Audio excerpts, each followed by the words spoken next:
വിലാപങ്ങൾ 1-ാം. അയ്യോ, ജനപൂർണയായിരുന്ന നഗരം ഏകാന്തയായിരിക്കുന്നത് എങ്ങനെ? ജാതികളിൽ മഹതിയായിരുന്നവൾ വിധവയെപ്പോലെ ആയതെങ്ങനെ? സംസ്ഥാനങ്ങളുടെ നായികയായിരുന്നവൾ ഊഴിയ വേലക്കാരത്തിയായതെങ്ങനെ? രാത്രിയിൽ അവൾ കരഞ്ഞുകൊണ്ടിരിക്കുന്നു. അവളുടെ കവിൾത്തടങ്ങളിൽ കണ്ണുനീർ കാണുന്നു. അവളുടെ സകല പ്രിയന്മാരിലും അവളെ ആശ്വസിപ്പിപ്പാൻ ആരുമില്ല. അവളുടെ സ്നേഹിതന്മാരൊക്കെയും അവൾക്ക് ശത്രുക്കളായി ദ്രോഹം ചെയ്തിരിക്കുന്നു. കഷ്ടതയും കഠിനദാസ്യവും നിമിത്തം യഹൂദ പ്രവാസത്തിലേക്ക് പോകേണ്ടി വന്നു. അവൾ ജാതികളുടെ ഇടയിൽ പാർക്കുന്നു, വിശ്രാമം കണ്ടെത്തുന്നതുമില്ല.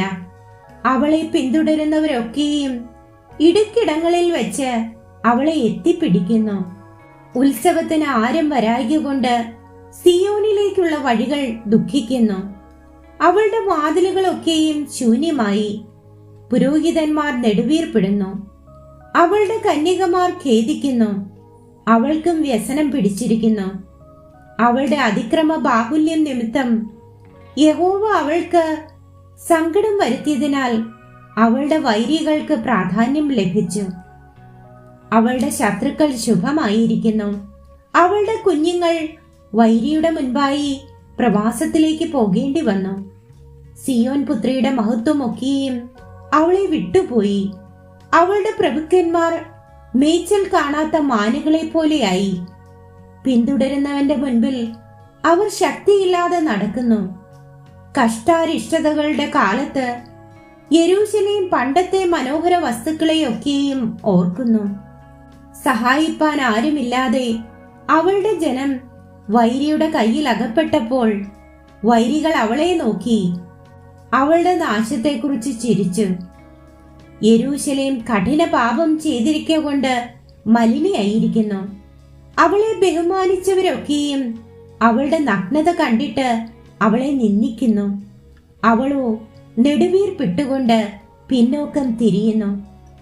അവളുടെ മലിനത ഉടുപ്പിന്റെ വിളിമ്പിൽ കാണുന്നു. അവൾ ഭാവി കാലം ഓർത്തില്ല. അവൾ അതിശയമാമണ്ണം വീണുപോയി. അവളെ ആശ്വസിപ്പിപ്പാൻ ആരുമില്ല.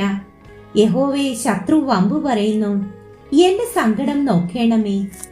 അവളുടെ സകല മനോഹര വസ്തുക്കളിന്മേലും വൈരി കൈവച്ചിരിക്കുന്നു. നിന്റെ സഭയിൽ പ്രവേശിക്കരുതെന്ന് നീ കൽപ്പിച്ച ജാതികൾ അവളുടെ വിശുദ്ധ മന്ദിരത്തിൽ കടന്നത് അവൾ കണ്ടുവല്ലോ. അവളുടെ സർവ്വജനവും നെടുവീർപ്പിട്ടുകൊണ്ട് ആഹാരം തിരയുന്നു. വിശപ്പടക്കുവാൻ ആഹാരത്തിനു വേണ്ടി അവർ തങ്ങളുടെ മനോഹര വസ്തുക്കളെ കൊടുത്തു കളയുന്നു. യഹോവേ, ഞാൻ നിന്ദിതയായിരിക്കുന്നത് കടാക്ഷിക്കണമേ. കടന്നു പോകുന്ന ഏവരുമായുള്ളവരെ, ഇത് നിങ്ങൾക്ക് ഏതുമില്ലയോ? യഹോവ തന്റെ ഉഗ്രകോപ ദിവസത്തിൽ ദുഃഖിപ്പിച്ചിരിക്കുന്ന എനിക്ക് അവൻ വരുത്തിയ വ്യസനം പോലെ ഒരു വ്യസനമുണ്ടോ എന്ന് നോക്കുവിൻ. ഉയരത്തിൽ നിന്ന് അവൻ എന്റെ അസ്ഥികളിൽ തീ അയച്ചിരിക്കുന്നു. അത് കടന്നു പിടിച്ചിരിക്കുന്നു. എന്റെ കാലിന് അവൻ വല വിരിച്ചു. എന്നെ മടക്കിക്കളഞ്ഞു. അവൻ എന്നെ ശൂന്യയും നിത്യരോഗിണിയും ആക്കിയിരിക്കുന്നു. എന്റെ അതിക്രമങ്ങളുടെ നുകം അവൻ സ്വന്തം കൈയാൽ പിണച്ചിരിക്കുന്നു. അവ എന്റെ കഴുത്തിൽ പിണഞ്ഞിരിക്കുന്നു. അവൻ എന്റെ ശക്തി ക്ഷയിപ്പിച്ചു. എനിക്ക് എതിർത്ത് നിൽപ്പാൻ കഴിയാത്തവരുടെ കയ്യിൽ കർത്താവ് എന്നെ ഏൽപ്പിച്ചിരിക്കുന്നു. എന്റെ നടുവിലെ സകല ബലവാന്മാരെയും കർത്താവ് നിരസിച്ചു കളഞ്ഞു. എന്റെ യൗവനക്കാരെ തകർത്തു കളയേണ്ടതിന് അവൻ എന്റെ നേരെ ഒരു ഉത്സവ യോഗം വിളിച്ചു കൂട്ടി. യഹൂദ പുത്രിയായ കന്യകയെ കർത്താവ് ചക്കിലിട്ട് ചവിട്ടിക്കളഞ്ഞിരിക്കുന്നു. ഇത് നിമിത്തം ഞാൻ കരയുന്നു. എന്റെ കണ്ണുനീരൊഴുക്കുന്നു. എന്റെ പ്രാണനെ തണുപ്പിക്കേണ്ടുന്ന ആശ്വാസപ്രദൻ എന്നോട് അകന്നിരിക്കുന്നു. ശത്രു പ്രബലനായിരിക്കയാൽ എന്റെ മക്കൾ നശിച്ചിരിക്കുന്നു. സിയോൻ കൈമലർത്തുന്നു. അവളെ ആശ്വസിപ്പിപ്പാൻ ആരുമില്ല. യഹോവ യാക്കോബിന് അവന്റെ ചുറ്റും വൈരികളെ കൽപ്പിച്ചാക്കിയിരിക്കുന്നു. യെരൂശലേം അവരുടെ ഇടയിൽ മലിനയായിരിക്കുന്നു. യഹോവ നീതിമാൻ.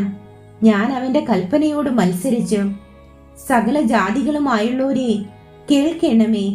എന്റെ വ്യസനം കാണണമേ. എന്റെ കന്യകമാരും യൗവനക്കാരും പ്രവാസത്തിലേക്ക് പോയിരിക്കുന്നു. ഞാൻ എൻ്റെ പ്രിയന്മാരെ വിളിച്ചു, അവരോ എന്നെ ചതിച്ചു. എൻ്റെ പുരോഹിതന്മാരും മൂപ്പന്മാരും വിശപ്പടക്കേണ്ടതിന് ആഹാരം തിരഞ്ഞു നടക്കുമ്പോൾ നഗരത്തിൽ വെച്ച് പ്രാണനെ വിട്ടു. യഹോവയെ നോക്കേണമേ, ഞാൻ വിഷമത്തിലായി എൻ്റെ ഉള്ളം കലങ്ങിയിരിക്കുന്നു. ഞാൻ കഠിനമായി മത്സരിക്കൊണ്ട് എൻ്റെ ഹൃദയം എൻ്റെ ഉള്ളിൽ മറിഞ്ഞിരിക്കുന്നു. പുറമേ വാൾ സന്തതിനാശം വരുത്തുന്നു, വീട്ടിലോ മരണം തന്നെ. ഞാൻ നെടുവീർപ്പിടുന്നത് അവർ കേട്ടു. എന്നെ ആശ്വസിപ്പിപ്പാൻ ആരുമില്ല. എന്റെ ശത്രുക്കളൊക്കെയും എന്റെ അനർത്ഥം കേട്ട് നീ അത് വരുത്തിയത് കൊണ്ട് സന്തോഷിക്കുന്നു. നീ കൽപ്പിച്ച ദിവസം നീ വരുത്തും, അന്ന് അവരും എന്നെ പോലെയാകും. അവരുടെ ദുഷ്ടതയൊക്കെയും തിരുമുൻപിൽ വരട്ടെ. എന്റെ സകല അതിക്രമങ്ങളും നിമിത്തം നീ എന്നോട് ചെയ്തതുപോലെ അവരോടും ചെയ്യണമേ. എന്റെ നെടുവീർപ്പ് വളരെയല്ലോ, എന്റെ ഹൃദയം രോഗാർത്തമായിരിക്കുന്നു.